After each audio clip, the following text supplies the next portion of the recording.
সবাইকে উপদেশ দিতে যেও না, শুধু তাদের উপদেশ দাও যারা সেটা শুনবে এবং মনে রাখবে। মনে রেখো, কিছু কাপড় এত জীর্ণ হয়ে যায় যে যার কখনোই সেলাই করা যায় না। কথাটা কেন বলছি, তাহলে পুরো ভিডিওটা দেখুন। জালালউদ্দিন রুমি একবার একটা বনের মাঝ দিয়ে যাওয়ার সময় একটা বড় কালো তিথির পাখি ধরে ফেলেন।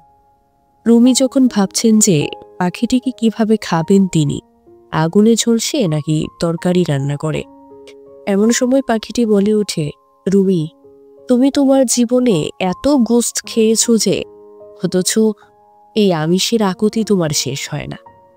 তুমি যদি আমাকে মুক্ত করে দাও, আমি তোমাকে 3টি পরামর্শ দেব যা তোমার জীবনকে সন্তোষ এবং শান্তিতে ভরে দিবে।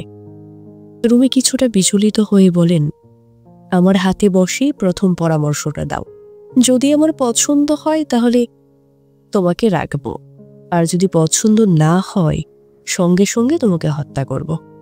পাখিটি রাজি হয়ে বলল, তুমি সবসময় তোমার বন্ধুদের উদ্ভট সব আলোচনায় বিচলিত হয়ে পড়ো, এর চেয়ে তাদেরকে তাদের মতো থাকতে দাও, তাতে তোমার জীবনে শ্রেয়তর হবে।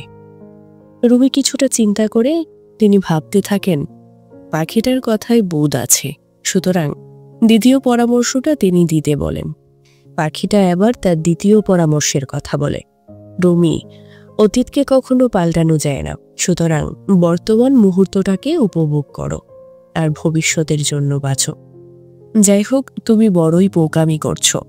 আমার পেটের মধ্যে 3 কেজি ওজনের হীরা আছে, তুমি এটা পেলে তোমার 3 পুরুষ বসে খেতে পারতে। সাংঘাতিক ঘাবড়ে গিয়ে রুমি তিথির পাখির পিছনে ছুটতে থাকেন তাকে ধরার জন্য। পাখি তখন জোরে জোরে বলে, রুমি, তুমি দেখছি আমার পরামর্শ একবারই মানছ না বা শুনছ না। আমার নিজের ওজনেই যখন 2 কেজির বেশি নয়, আমার পেটে কি করে 3 কেজির হীরা থাকবে? তুমি দেখছি এখনো উদ্ভট আর বোধহীন কথায় প্রতিক্রিয়া দেখাচ্ছ।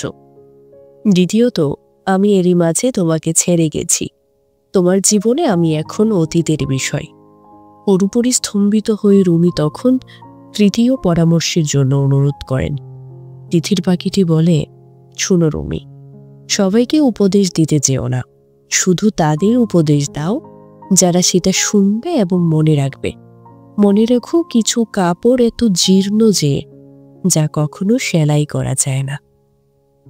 রুমি, অতীতকে কখনো পাল্টানো যায় না, সুতরাং বর্তমান মুহূর্তটাকে উপভোগ করো আর ভবিষ্যতের জন্য বাঁচো।